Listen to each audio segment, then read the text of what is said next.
Саламатсыңарбы, урматтуу кичинекей бөбөктөр. Мен силерге бүгүн достук аттуу кыргыз өлжөмөгүн айтып берейин. Микрофондо Абдурахман Абдивалиев. Бар экен жок экен, байыркы өткөн замандарда бир кедейдин катыны токойдон чырпык терип жүргөн жеринде толготуп, жаш теректин түбүнө келип эркек төрөйт.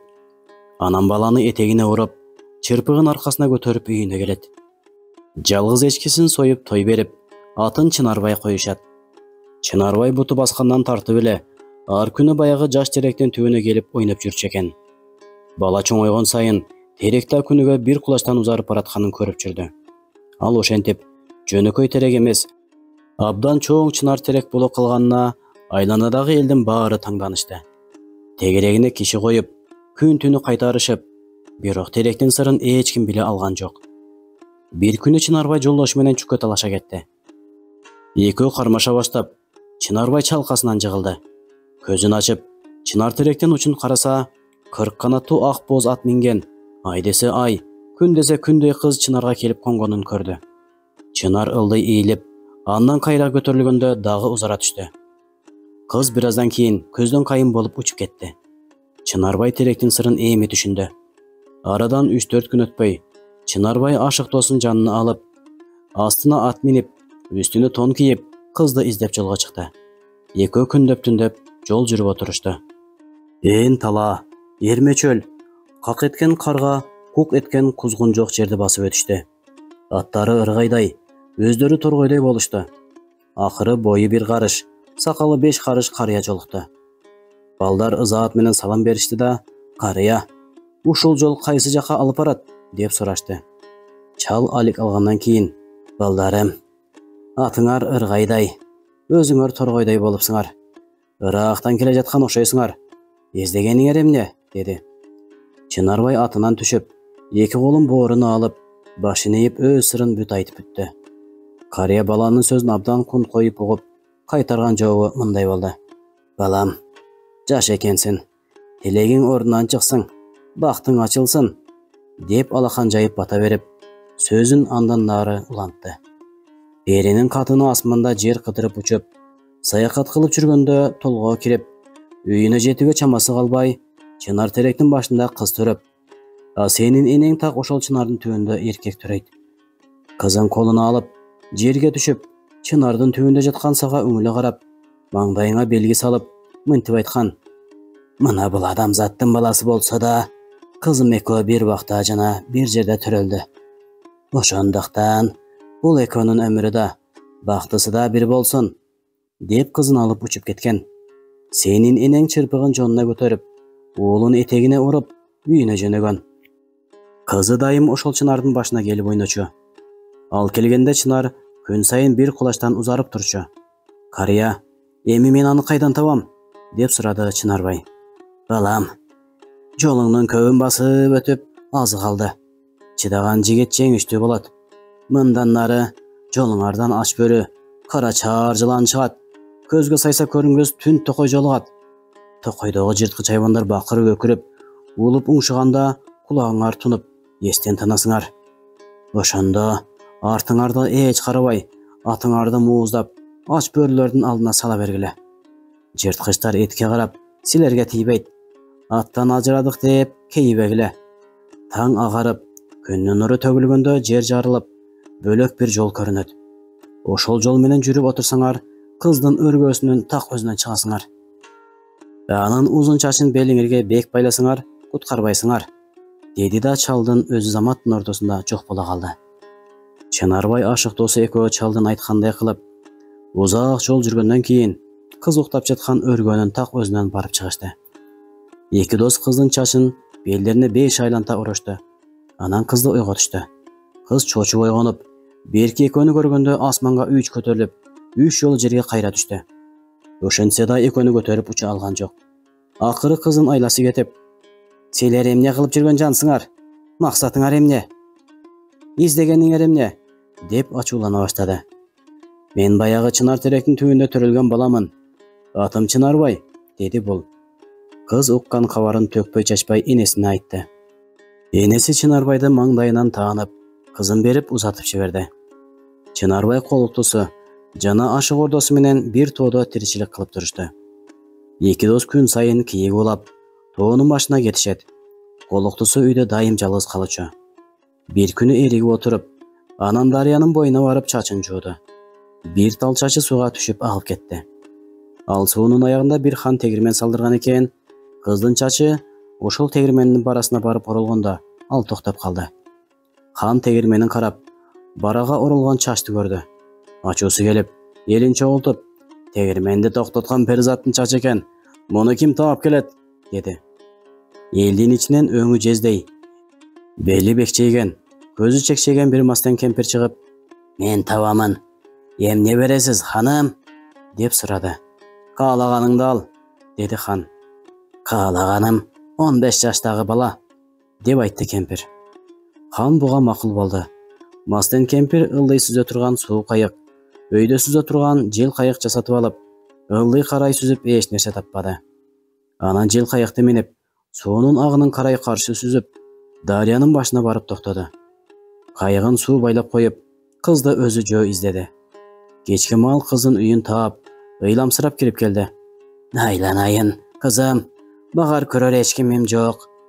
Үстүмдө үйүм, астымда казаным жок, анык бечарамын. Эгер боор орусаң, силердикине кызмат кылып, күн көрсөм деймин.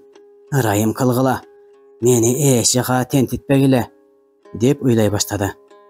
Перинин кызы ары ойлонуп, бери ойлонуп, акыры кемпирди аяп, үйүнө алууга макул болду. Кийин Чынарбай да макул болуп, "Ар дайым жалгыз каласың. Сага бул бир чети эрмек, бир чети эн эмеспи?" деп оюна эч нерсе алган жок. Мына ошентип, арадан бир топ күн өткөндөн кийин куу кемпир кызды сууга ээрчитип келип, чачын тарап отуруп, Кызым, менин көзүм жакшы көрбөй жатат. А сеники курч эмеспи? Карачы, тиги эмне?" деп сууда байланып турган кайыкты көрсөттү. Кыз анын эмне экенин билбей, аң-таң болуп, анан кемпирди ээрчитип кайыктын так жанына келди. Кемпир кайыкка түшүп, өйдө төмөн сүзө баштады. "Бул эң сонун тамаша экен.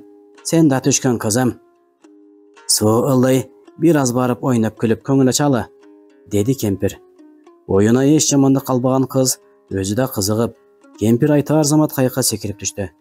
Анан ал эки жакты карап, жер көрүп баратып, үйүнөн алыс кеткенин байкабай калды. Мастен кемпир кызды ханга алып келип, анын сүйүнчүсүн алды. Хан перинин кызына нике кыймакчы болуп, малды аябай союп, той берип бүлүнүп жатты. Бул учурда Чынарбай менен ашык дос үйүнө келип, кызды кемпир азгырып алып кеткенин билип, суу бойлоп издеп жөнөштү. Алар суу ылдый келип, хандын шаарына кирип, тойдун үстүнөн чыгышты. Тойго жыйналган элдин көптүгү кадим эле кумурскадай, басып жүрүшкө жол табылбайт. Чынарбай колоктусун али көрө алган жок. Өзүн билдириш үчүн мылтыгы менен асманды карай ок атты. Үйдө олтурган колоктусу Чынарбайдын келгенин мылтыктын үнүнөн билип, "Эшикке чыгып карап келейин", деп кемпирден сурады. Кемпир чыгарбай койду. Ошондо кыздын кыжыры келип, кемпирди төшкө тээп чыгып, өзү сыртка учуп чыгып, анан Чынарбай менен ашык досуна чачынын учун карматып, көтөрүлүп учкан бойдон алыс кетти. Эл бул окуяга аябай таң калды. Хан оозун ачып, пулун бекерге чачып кала берди. Берки үчөө учуп отуруп, өздөрүнүн үйүнө келди. "Бөтөн жерде жүргөнүбүз жакшы эмес экен. Душманыбыз көп. Тууганыбыз жок турбайбы?" деди Чынарбай колоктусуна. "Андай болсо туугандарыңа баралы", деп айтты колоктусу. Ошентип үчөө жолго чыкты. Булардын кабары кишиден кишиге, айылдан айылга угулду. Чынарбай менен ашык досу перинин кызын алып келатат деген сөз өздөрүнө мурда учуп жетти. Бул кабар Чынарбай баш ийген ханга да угулду. "Мен ала турган перинин кызына үйлөнгөндө ага ким коюптур?" деп хан өз ичинен катуу кекенип, Чынарбайды амал менен өлтүрүп, перинин кызына үйлөнүштүн аракетин кылды. Ошондо ашык досу түш көрүп, Чынарбайга мынтип айтты. "Бүгүн мен бир укмуш түш көрдүм. Аны сага кийин сүйлөп берем. Азырынча сенден сураарым. Менден эч сөз укпай туруп, үч нерсеге макул болгон", деди. Чынарбай макул болду. Айылга жакындаганда Чынарбайды хандын жигиттери үч ат менен алдынан тосуп чыкты. Алардын ээрине уу сыйпап койгон эле. Ашык дос Чынарбайга ууну көрсөтүп, аттарды мууздап, ээрин өрттөп жиберди. Андан кийин хандын жигити Чынарбайга куш алып келди. Ашык дос куштун боосун өрттөп, өзүн учуруп жиберди. Дагы бир жигит уушуп койгон кийимдерди алып келди. Ашык дос Чынарбайга аны да кийгизбей өрттөп салды. Акыры алар өз үйүнө келип түштү. Бирок хан үйгө да уу сыйпатып койгон. Ашык дос хандын кылыктарын Чынарбайга айта алган жок. Анткени хан Чынарбай менен тууган чалыш, ошондуктан эч ишенбейт го деп ойлоду. Үчөө тең аябай чарчап келип, үйгө кирер замат уктап кетишти. Ашык ойгонуп, уукка сыйпалган уу пери кыздын бетине тамчылап жатканын көрүп, аны ойготпостон ууну этине сиңдирбей уламсырып, кайра түкүрүп турду. Чынарбай да ойгонуп кетип, Ашыктын бул ишин көргөндө, "Сенин достугуң ушул экен да" деп ачууланып, көңүлү таап-такыр кайтып калды. Ашык дос да катуу таарынып, буга сырын ачпастан өзүнүн үйүнө жөнөдү. Бирок Чынарбай өлдү деген кабар Ашык достун артынан кошо жетти. Ал кайра келип, "Сен эптеп хандан сактанып тур" деп пери кызга бекем эскертип, Чынарбайды үкөккө салып көтөрүп, алыскы ээн талаага баргандан кийин бир аз тыныгып өзү ыйлап отурду. Бул учурда Чынарбайдын колоктусу жерге 7 темене сайып, "7 кат темир үй бол" деди эле. Ошол замат 7 кат темир үй туруп калды. Ошентип Чынарбайдын колоктусу Антка бек Ашык достун келишин тынч гана күтүп отура берди. Ашык дос талаада ыйлап отурса, баягы бою 1 карыш, сакалы 5 карыш карыя келип, балам, эмне ыйлап отурасың? Башыңа кандай кыйын иш түштү?" деп сурады. "Айланайын атабай. Кичинемен бирге өскөн жан аябас досум өлүп калды. Сизден бир айла болобу деп көтөрүп келдим" деди Ашык дос көзүнүн жашын сүртүп. "Чын тилек ордунан чыгаар" деп карыя үкөктө 1-2 аттап, таягы менен чапканда Чынарбай үшкүрүп тура келди. Абышханын өзү ошол замат көздөн кайын болду. Чынарбай көзүн ушалап, "Биз мында эмне кылып жүрөбүз?" деп сурады. Болгон окуянын баарын Ашык дос эми айтып өттү. Чынарбай иштин жайын ошондо гана билди. Экөө айылга кайтышты. Бул кезде хан перинин кызына нике кыйдырмак болуп, бирок темир үйдү буза албай айласы кетип, акыры усталарды бүт жыйнап, үйдүн 7 кат темирин өгөө менен өгөлөтүп, ара менен кестирип жаткан экен. Эки досту көргөндө хан чочуп кетти да, "Катыныңдын курсагы ачты деп, үйдү бузуп, тамак беришке камынып жаттым эле" деди актанып. Чынарбайдын ачуусу келип, хандын башын кесип салды. Эл чогулуп, Чынарбайды хан көтөрүштү. Чынарбай Ашык досын үйлөнтүп, мал мүлктү тең бөлүштү. Бирок Ашык дос канчалык байыса да, батылы кайра жарды болуп калат.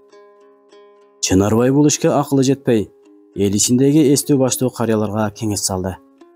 Көптү көргөн көсөм карыя мынтип айтты: "Хан үйүңө уу сыйпап өлтүргөндө, Ашык досуң сени жонуна көтөрүп алып, мага малдын да, мүлктүн да, баланын да кереги жок.